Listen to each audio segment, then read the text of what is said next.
you have to redefine what community and civility is right now. Because now is the time when your personal impact and contribution to your community and society at large is at its greatest. It is magnified to greatest heights ever during this coronavirus outbreak. Yet when I hear of many of you gathering in large crowds on Bourbon Street, or going to the beaches in large groups in Florida, where your governor has not closed them down yet, that tells me that many of you are still concerned with the natural desire that we all have to maintain our comfort zone. However, you are next generation leaders, and you need to understand that in order to maintain that comfort zone for your generation and next generations to come, you need to make sacrifices right now. You need to stay home. You need to heed the caution that the entire world is communicating to us. 40% of the hospitalizations in New York right now are among the young. I'm not here to spread panic. I'm just here to help stimulate a change in our habits. We need to understand that we have a responsibility, a civic duty to our local authorities, to our local communities, and to society at large. It's no longer about you. It's no longer about me. It's about us right now. We have far surpassed and reached the point where the discussion is more than about numbers of cases that we're tracking. It's more than the numbers of dollars that we're losing, and it's more than just our comfort zone and our wishes to go out and shop and travel. I'm an apolitical person. I don't belong to either party. I'm an independent thinker. But Governor Cuomo in New York has truly demonstrated his understanding of what human capital is. That human capital cannot be expressed in numbers or in dollars. It's expressed in life itself. This wonderful gift of life that we have, that all of you next generation leaders have. You need to pass that gift down to the next generations so that they will be able to go to the beaches and enjoy themselves. You have to redefine what community is, because it's not just about the avatars, the nicknames, and the smartphones over which you are maintaining community, but those same people with whom you exchange text messages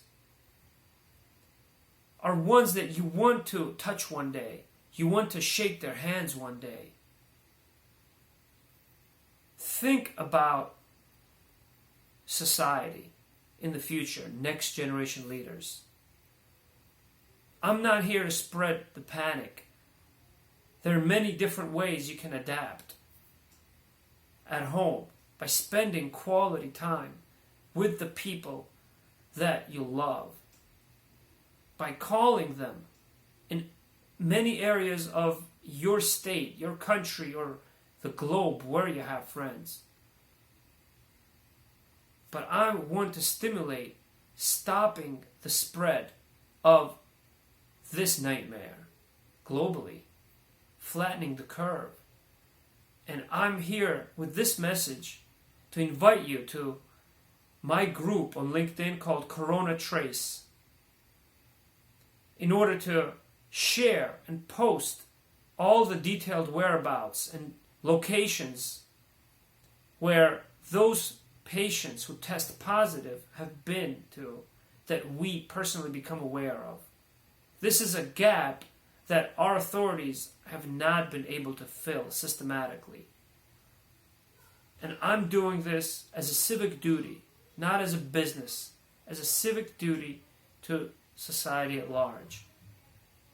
By utilizing our social media network in order to inform each other better, in order to let each other know where we need to avoid being in our region, in our local environment, because that's not being shared. What's being shared is how many cases are affected in what county, which is good. That's understandable, but we need more details. We need specific real world, real-time tips. So join my group called Corona Trace, Corona Trace, Trace.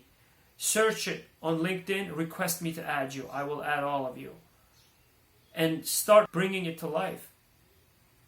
We need to know how to manage, how to test, trace, and treat this disease. This is what South Korea has been able to do very effectively. This is what Japan has been able to do. And they have some success stories. The United States needs to approve medications via the fast-track route. China has done so with tocilizumab. We're talking about an anti-malarial drug that Trump mentioned. There are others, however. There are other antivirals that are more specific. We need to fast-track them. We need more real-tip anecdotal reports, even if they're not all true. But there are many people who are suffering through this that they need to know anecdotal evidence, real-time evidence. We can't wait for randomized trials. Next generation leaders, make that change. It's not about you. It's not about me. It's about us, our community, and the next generation. Whatever you want to call it. Generation X, Y, Z, Generation 101, Generation COVID. We're all humans. This virus knows no age, knows no status, knows no background or nationality, as far as we know now. In order to create comfort zone of tomorrow, you have to sacrifice your comfort today.